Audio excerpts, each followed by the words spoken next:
Vamos a nuestro himno de ofrecimiento, Cristo nombre glorioso.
Buenos días, hermanos. Ahora sí me están escuchando.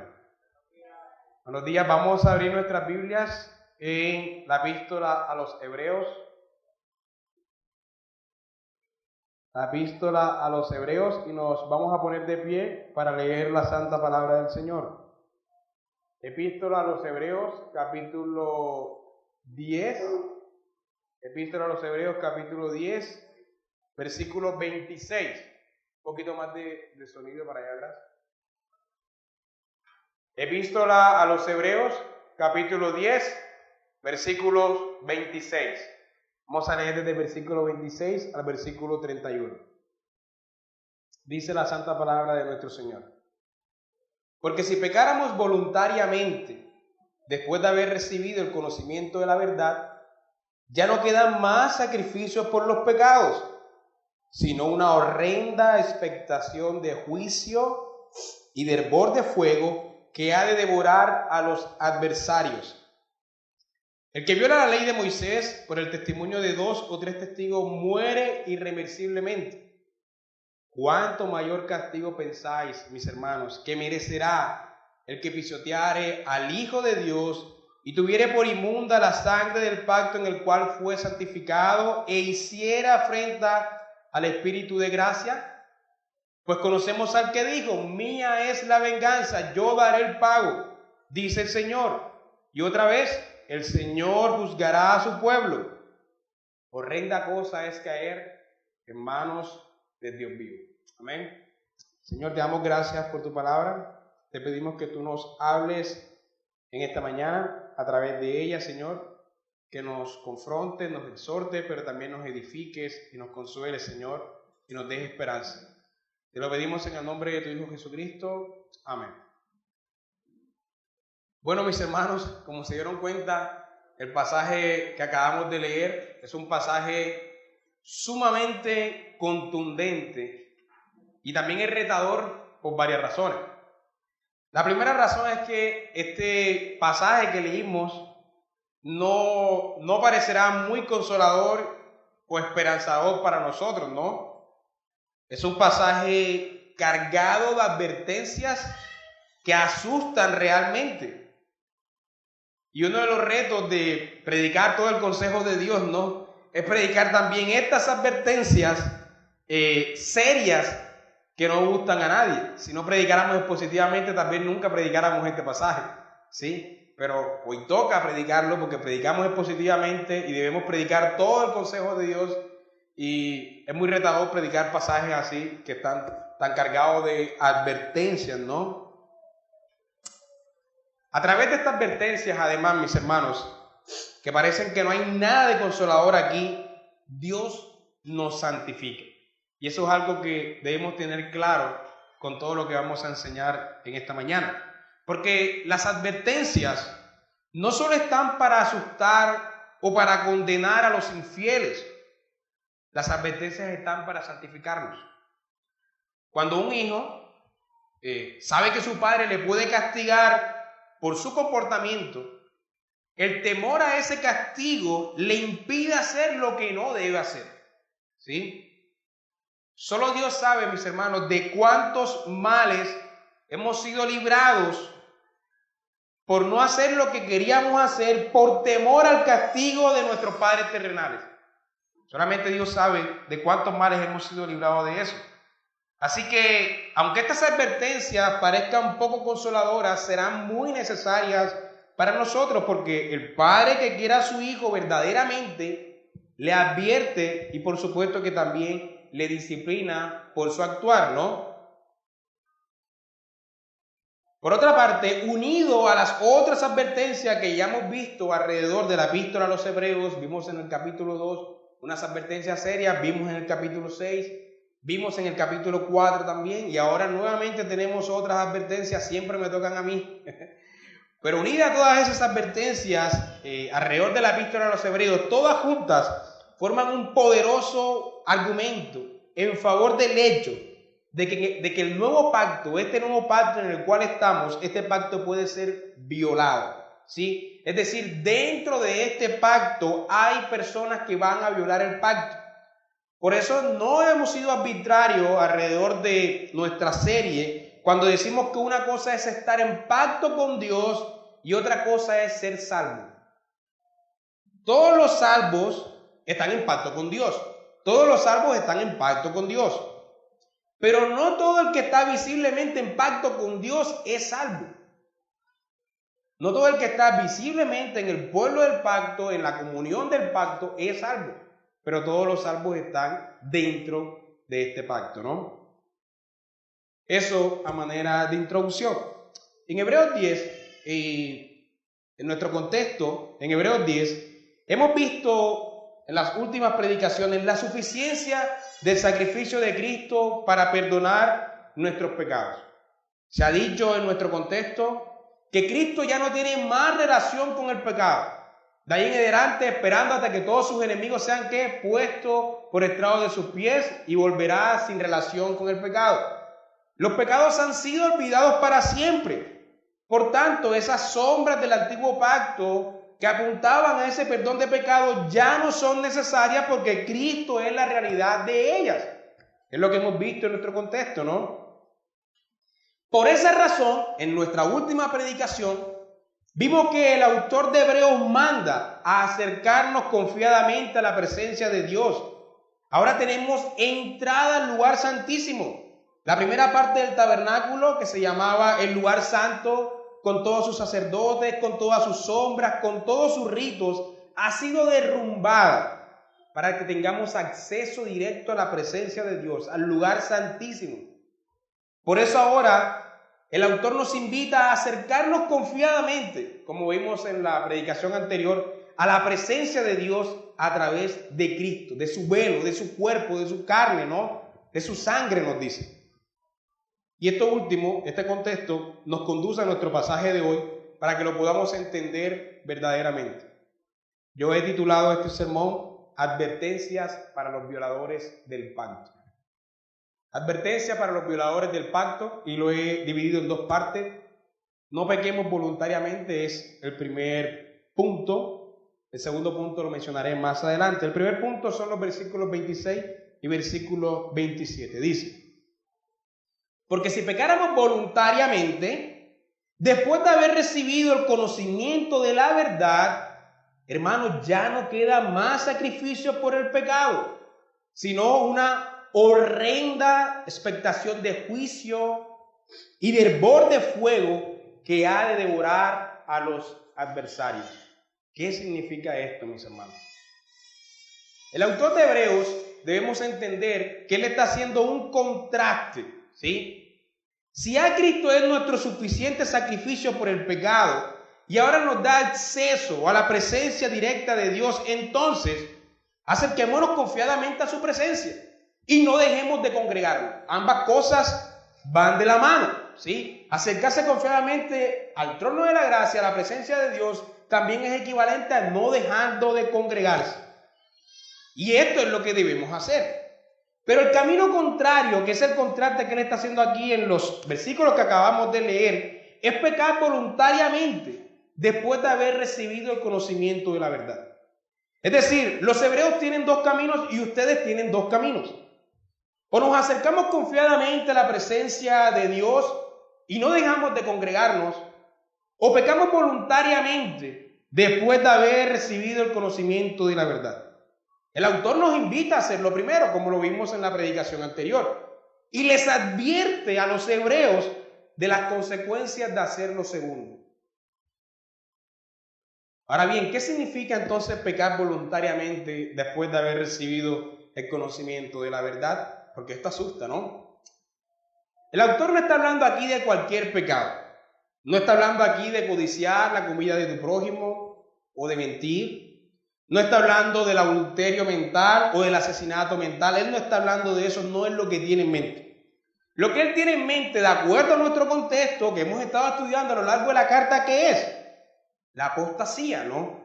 La apostasía de negar a Cristo y volver a las sombras, a las ceremonias y a los sacrificios del antiguo pacto.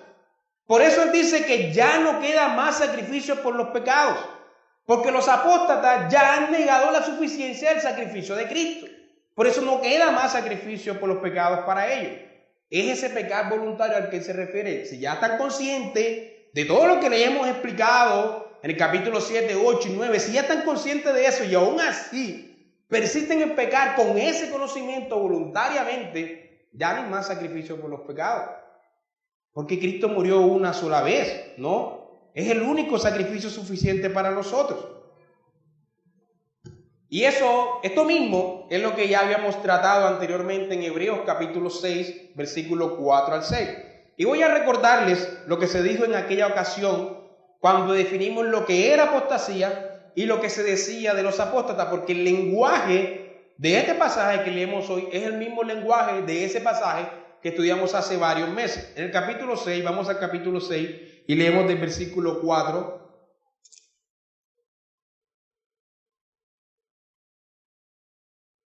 Capítulo 6, versículo 4. Hermanos, porque es imposible que los que una vez fueron iluminados y gustaron del don celestial y fueron hechos partícipes del Espíritu Santo y asimismo gustaron de la buena palabra de Dios y los poderes del siglo venidero y recayeron, sean otra vez renovados para arrepentimiento, crucificando de nuevo para sí mismo al Hijo de Dios y exponiéndole al vituperio.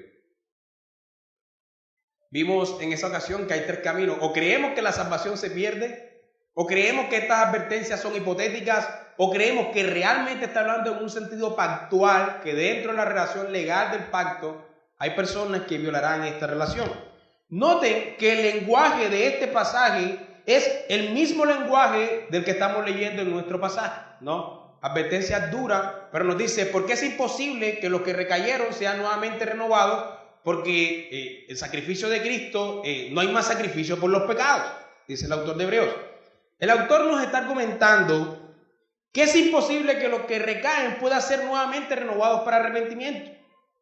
Y él no está hablando nuevamente de cualquier caída. Él no está hablando de creyentes que se apartan por un tiempo, que evidentemente los hay, Por supuesto, él está hablando de apostasía. Entonces debemos tener claro esta diferencia. ¿Qué es la apostasía? La apostasía es negar públicamente, completamente y permanentemente a Cristo.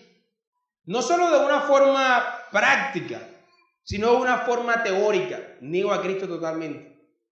No hay Cristo. Cristo no murió. Eso es mentira. No existió un hombre llamado Cristo.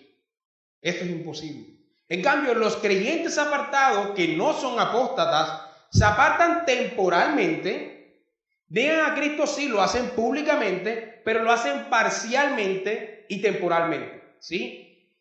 Pero únicamente de una forma práctica. Su vida no coincide con lo que creen. Viven como si fueran ateos, como si fueran paganos, pero no teóricamente niegan a Cristo. Ellos saben que hay un Cristo, viven en pecado, viven el mundo en pecado, se entregan al mundo, pero ellos saben que hay un Cristo y que hay un Dios. No están negando a Cristo teóricamente, ¿sí? Ellos siguen creyendo en Cristo aunque sus prácticas sean contrarias. El apóstata, en cambio, niega a Cristo totalmente en su mente. No es lo mismo. Notemos lo que dice el pasaje sobre lo que podría pasar con los apóstatas. Ellos fueron iluminados, ¿no? Es decir, tuvieron un conocimiento de la verdad. Ellos gustaron del don celestial, lo que significa que participaron de los sacramentos en la iglesia, porque el sacramento de la iglesia realmente ocurre algo místico cuando lo participamos de ellos, o que también fueron tenidos por miembros del pueblo del pacto de forma visible. Gustaron del don celestial, fueron miembros del pacto. También dice que fueron partícipes del Espíritu Santo, lo que significa que de alguna manera participaron de los dones del Espíritu Santo sin ser salvos, sin ser regenerados y sin tener un don del Espíritu en sí, porque aquel que tiene un don del Espíritu es salvo, ¿no? Pero ellos, cuando dice que participaron del Espíritu, fueron partícipes del Espíritu, es que posiblemente ellos recibieron alguna sanidad o algún milagro, ¿sí? Ellos también se dice que gustaron de la buena palabra de Dios, es decir, tuvieron un conocimiento, tal vez mucho o tal vez poco, de la buena palabra de Dios, pero no era un evangelio diluido, sino un conocimiento sano del evangelio. Y se dice que fueron testigos de los poderes del siglo venidero, lo que significa que presenciaron el poder de Dios obrando. Por ejemplo, ellos vieron a los apóstoles hacer milagros, vieron a los apóstoles resucitar muertos, vieron a los apóstoles liberar endemoniados como Judas, vio todo eso, fue testigo de todo eso en Jesucristo, etcétera, ¿no? Y en Hechos, en Hebreos, el pasaje que acabamos de leer, se nos agrega que ellos también fueron, ¿qué? Santificados por la sangre del pacto. Notan que dice el mismo lenguaje, fueron iluminados, gustaron del don celestial, son sinónimos. Y fueron santificados por la sangre del pacto. Todo lo que estas advertencias de apostasía dicen es muy similar a la experiencia que ya tuvo Israel en el desierto. Recordemos que los israelitas fueron iluminados en el conocimiento de la verdad. Ellos fueron partícipes de la revelación especial de Dios. Vieron cómo en el monte Sinaí Dios reveló la ley. Vieron los truenos, vieron las tormentas, escuchaban la voz de Dios que hablaba a través de esos truenos. Participaron de los sacramentos, Pascua, circuncisión, fueron miembros del pueblo del pacto y de la iglesia del Antiguo Testamento, fueron partícipes de las obras de Dios, vieron las plagas, vieron los hechos portentosos, etc. Y a pesar de todo eso, esa generación en el desierto endureció su corazón y apostató. Se fueron tras dioses ajenos. Mientras que estaban escuchando los truenos y la voz de Dios, y a Moisés allá en el Sinaí, estaban acá haciendo un becerro de oro y adorando al becerro de oro. Eso es básicamente lo mismo a lo que estaban tentados de hacer los hebreos. Ahora bien, ¿por qué es imposible que estos apóstatas sean nuevamente renovados para arrepentimiento según Hebreos capítulo 6, versículos 4 al 6? Y de la misma manera, ¿por qué es imposible o por qué ya no quedaría para ellos más sacrificio por el pecado sin una horrenda expectación de juicio según Hebreos 10, 26 y 27?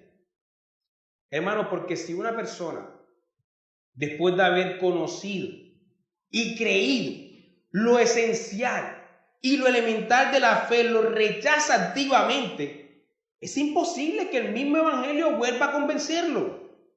Si ellos creyeron en el sacrificio de Cristo como suficiente para ellos y luego lo rechazaron, es imposible que puedan creer en este mismo sacrificio nuevamente. No era suficiente la primera vez. No hay dos evangelios. Si lo rechazaron una vez, no hay forma de volverlos a convencer, porque no hay otro evangelio. Si una persona creía en Cristo e incluso predicaba su palabra y luego se vuelve ateo, negando activamente lo que antes creía, llamando a nuestro Cristo de una forma blasfema como pendejo, loco o tonto, es imposible que el mismo evangelio que antes creía nuevamente lo convenza.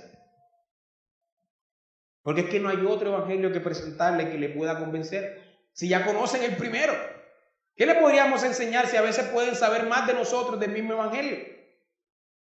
Y eso mismo es lo que estaba pasando con los hebreos. Ellos habían creído en el evangelio de Cristo, habían dejado de ofrecer sacrificios de animales, de adorar en el templo, de tener sumos sacerdotes, y de repente querían volver a esas prácticas de las cuales Cristo ya era su realidad. El volver a esas prácticas hubiese significado negar la suficiencia del sacrificio de Cristo. Para ellos el sacrificio de Cristo no era suficiente. Así que, ¿qué otro evangelio se les podía presentar para hacerles recapacitar si habían negado conscientemente el único evangelio que existe? De ahí, hermanos, que el autor de Hebreos se esfuerce una y otra vez, hermanos, siendo repetitivos, al punto de que nosotros como predicadores nos encontramos predicando siempre lo mismo. El autor está redundando, quiere convencerles de que no apostaten, y le repite una y otra vez las mismas cosas con distintas palabras. Está preocupado por ellos. Es redundante y es repetitivo para explicarles, mis hermanos, la superioridad de Cristo respecto a las sombras del antiguo pacto.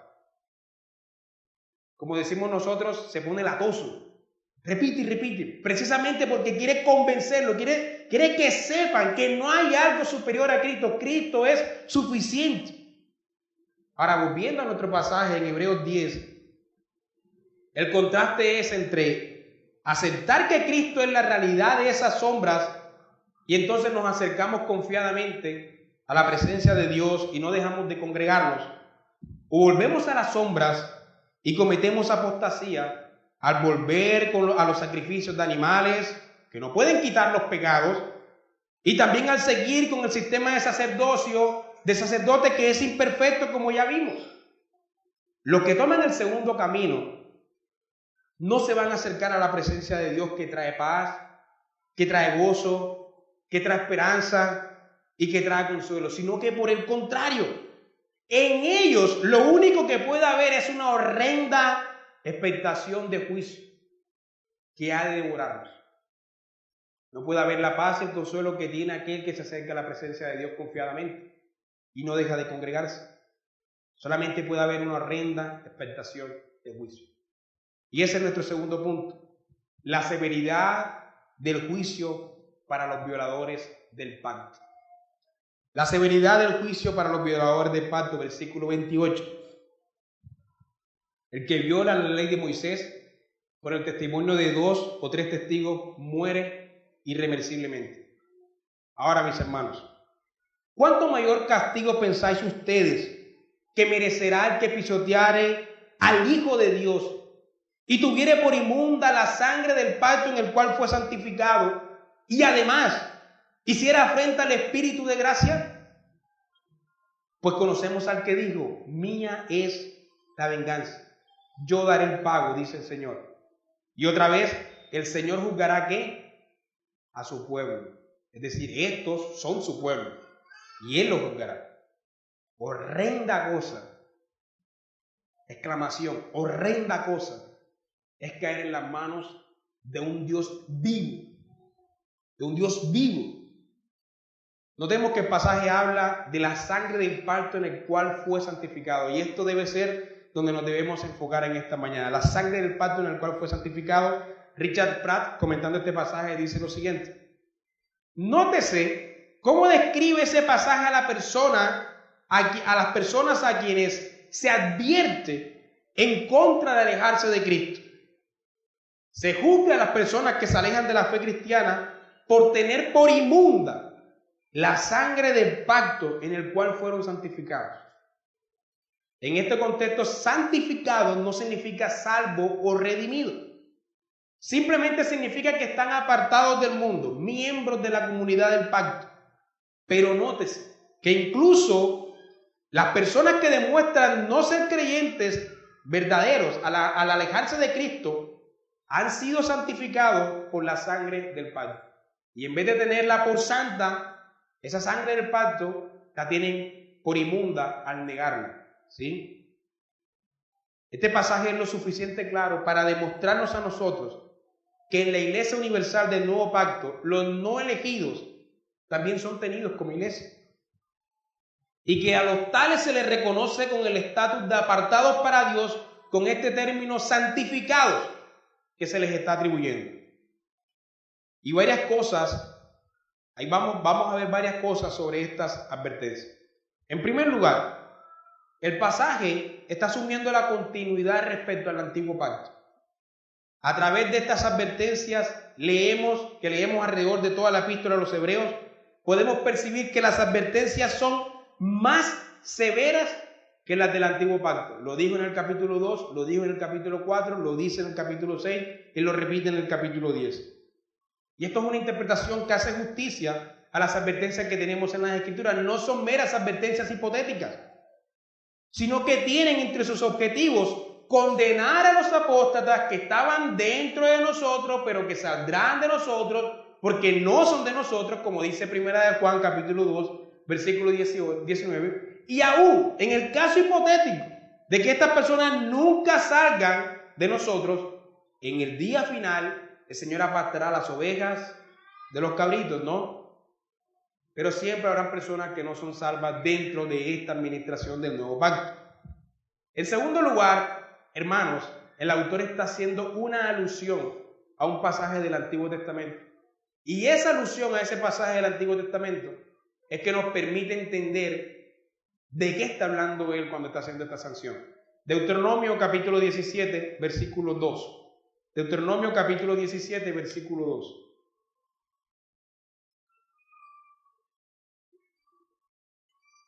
Observemos, mis hermanos, la terrible sanción para los violadores del pacto en el Antiguo Testamento.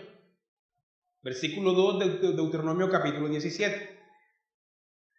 Dice la palabra del Señor: cuando se hallara en medio de ti, del pueblo del pacto, en algunas de tus ciudades que Jehová tu Dios te da, hombre o mujer que haya hecho mal ante los ojos de Jehová tu Dios, traspasando su pacto, violando el pacto. Bueno, ¿y de qué manera violaron el pacto? ¿Qué fue lo que hicieron mal ante los ojos de Jehová? Versículo 3. Que hubiere ido y servido a dioses ajenos y se hubiera inclinado a ellos, ya sea al sol o a la luna o a todo el ejército del cielo, lo cual yo he prohibido.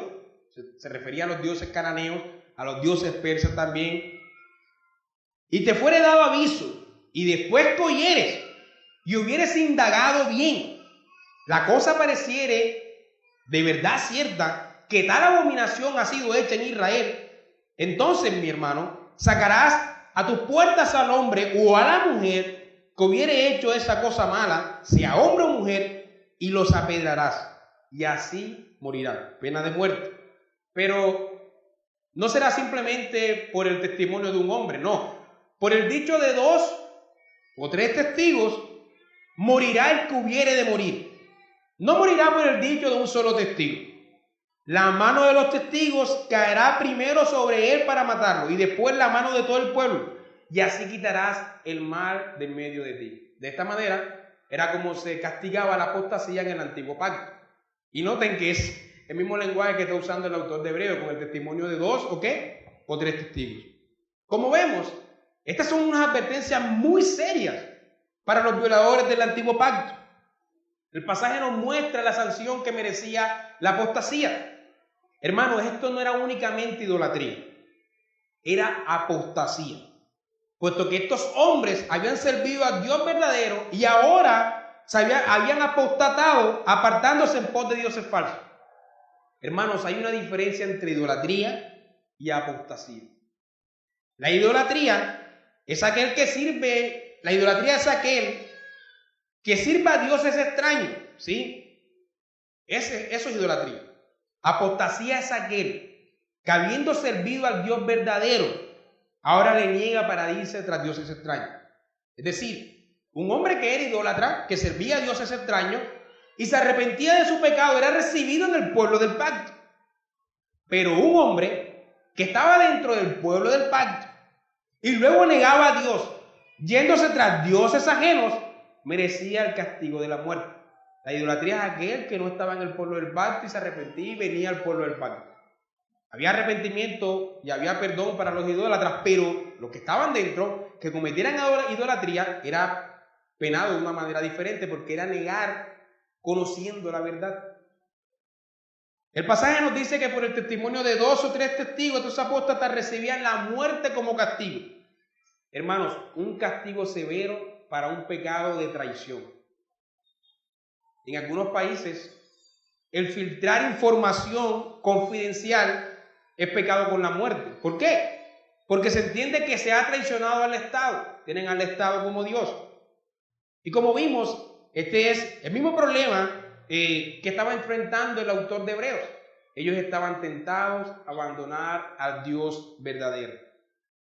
Sus destinatarios estaban a punto, y posiblemente ya algunos lo habían hecho, de abandonar la fe cristiana en la obra de Jesús para volver a la sombra judaica. Sus lectores, los lectores de esta epístola, estaban muy familiarizados con el Antiguo Testamento, no son como nosotros. Así que el autor hace alusión a ese pasaje para mostrarles que volver a esa sombra que señalaban a la obra de Cristo era una apostasía igual o peor que irse tras dioses extraños. Además, al hacer alusión a ese pasaje, el autor les coloca a ellos, a los hebreos, en una relación similar a los que estaban en el antiguo pacto, una relación de pacto, una relación pactual. ¿Cómo vamos a violar la sangre en la que fuimos santificados del pacto si no somos parte del pacto? Su argumento es el siguiente: si el castigo era severo para los violadores del antiguo pacto, como acabamos de leer en Deuteronomio 17, mis hermanos, ¿cuánto más severo no será el castigo para los violadores del nuevo pacto? Él no está diciendo que en el nuevo pacto no hay apóstatas, sino que los tales recibirán mayor sanción en esta nueva administración. En ambos pactos hay violadores, pero si las sombras eran aterradores, ¿cuánto más terrible, mis hermanos? ¿Cuánto más terrible violar la realidad? Si violar el pacto efectuado por la sangre de los animales era terrible, ¿cuánto más violar el efectuado por la sangre de Cristo? Si violar el pacto de los sacerdotes humanos era de condenar, ¿cuánto más el violar el sacerdocio del mismísimo Hijo de Dios?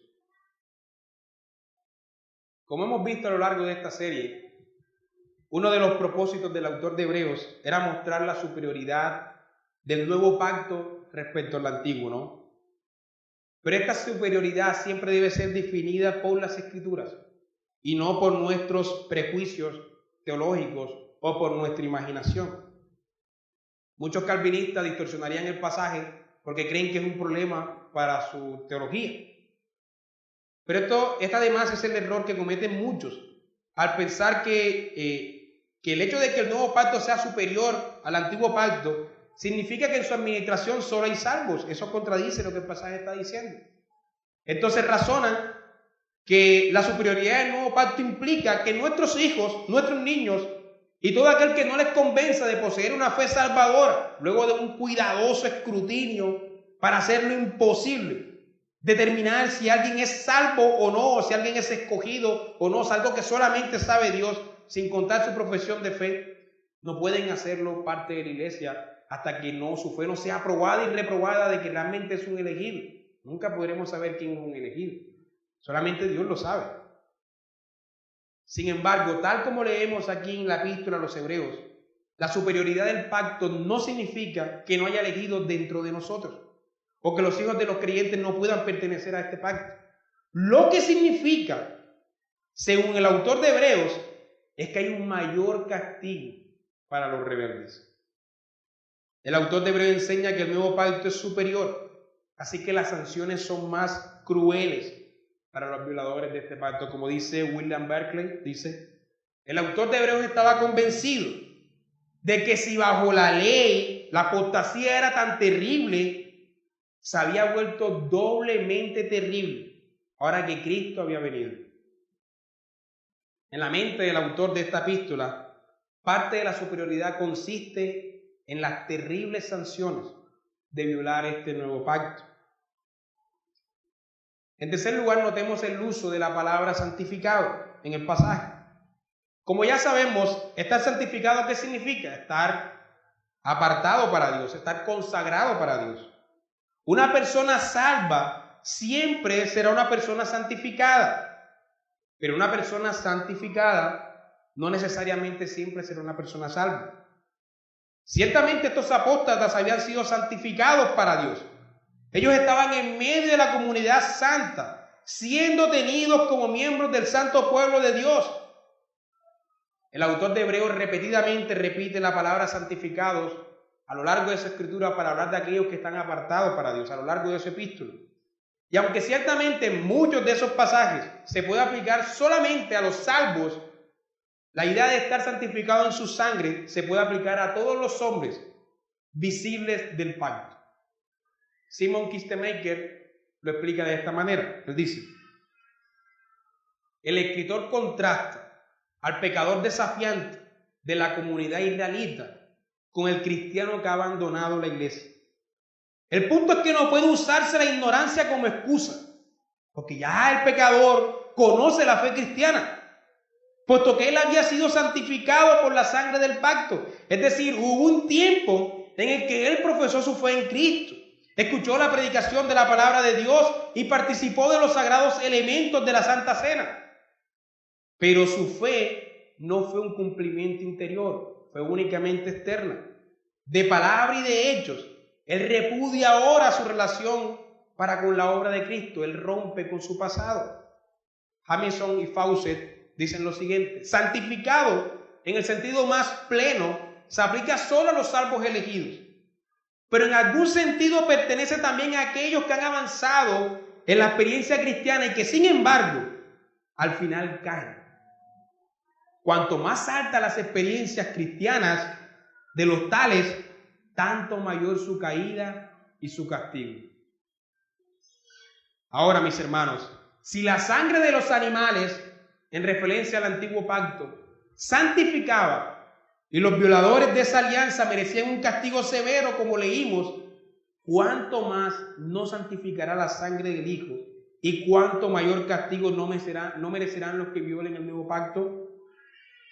Mis hermanos, estas advertencias son serias, asustan. Yo he tenido muchas consejerías para poder explicar esto a algunas personas que se sienten desesperadas, estresadas, porque creen que ya no tienen perdón por sus pecados, pero siguen creyendo en Cristo, pero creen que esto se aplica a ellos porque pecaron gravemente. Y toca explicarles todo esto de que se refiere a la apostasía, pero es que el pasaje asusta.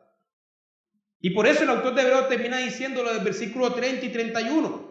Su idea aquí es la siguiente: el antiguo pacto, como vimos en Deuteronomio 17, eran los hombres los que ejecutaban la sanción de la apostasía. ¿Cómo? Lanzando las piedras, ¿no? Que leímos.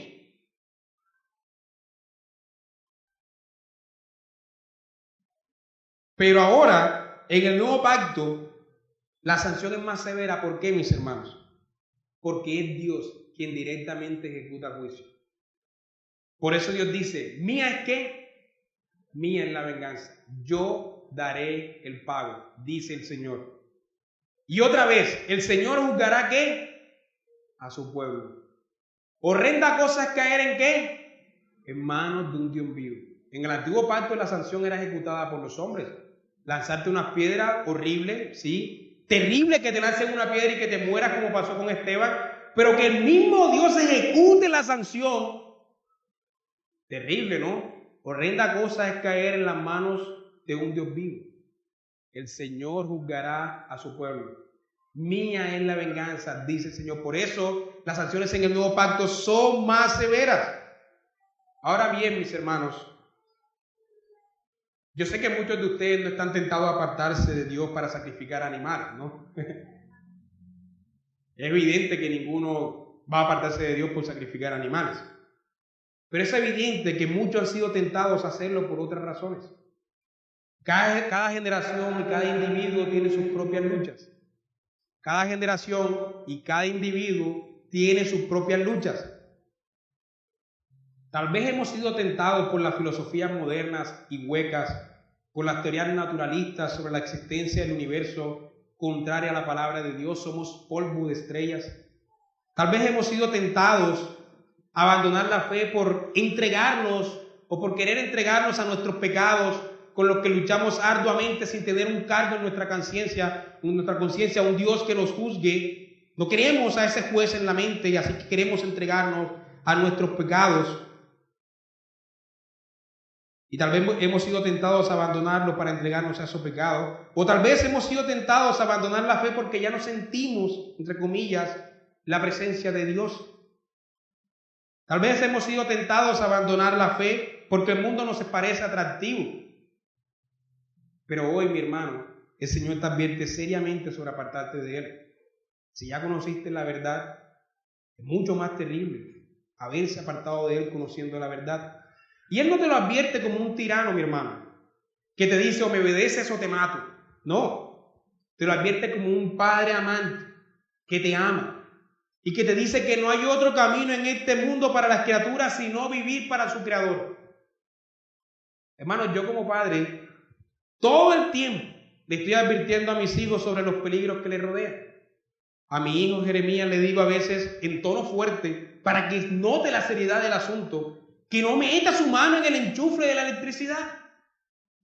Le digo que no se meta las bolitas en la boca, ¿no? Esas cosas pueden causar su muerte.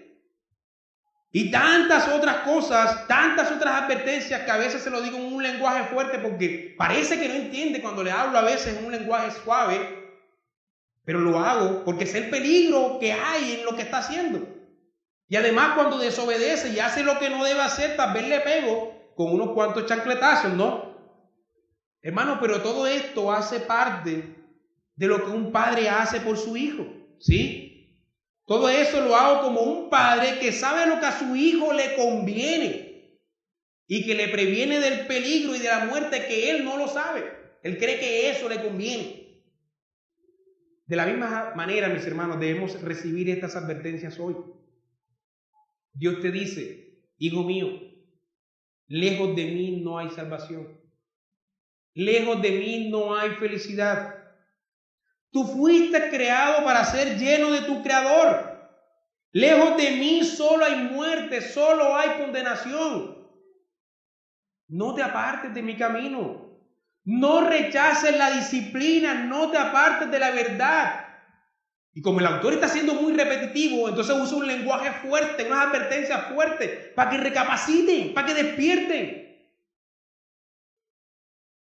El autor más adelante, en la próxima unidad de pensamiento que le toca a nuestro hermano Eddie, dice en el versículo 35 del capítulo 10, no perdáis, mis hermanos, vuestra confianza, que tiene grande galardón. Porque os es necesaria la paciencia, y aquí la palabra es perseverancia, para que habiendo hecho la voluntad de Dios, obtengáis la promesa. Porque aún un poquitico, y el que ha de venir vendrá y no tardará. Mas el justo vivirá por la fe. Pero si retrocediere, no agradará a mi alma. Pero hermanos, nosotros no somos de los que retroceden para perdición, sino de los que tienen fe para perseveración del alma. Hermanos, el autor habla con dureza, pero como un padre amoroso que está convencido de cosas mejores para los hebreos. De lo mismo estoy yo convencido sobre ustedes y sobre mí, mientras predicamos con un poco de dureza este sermón. Estamos convencidos, mis hermanos, de cosas mejores para ustedes. Y estamos convencidos de que el que comenzó en ustedes la buena obra la terminará hasta el final. Y por eso hablamos con dureza. Además, si hay alguien aquí en la iglesia nuevo que ha venido por primera vez y que no cree en el Evangelio, Dios te dice hoy, tu camino es camino de perdición. Es un camino de idolatría que conduce a la muerte eterna. Pero Dios te dice que en Él hay perdón. En Él hay amor. En Él hay llenura y en Él hay salvación para ti. Ven a Cristo Jesús, pecador. Mis hermanos, aunque hemos hablado con dureza, estamos convencidos de cosas mejores. Y estas advertencias duras que nos cuesta incluso recibirlas cuando otro está predicando, a través de estas advertencias Dios te santifica. Dios te despierte. Y a veces es necesario que nos hablen en este lenguaje. Amén. Gracias, Señor, por tu palabra. Gracias, Padre. Aplícala a nuestra vida en el nombre de Jesús. Amén.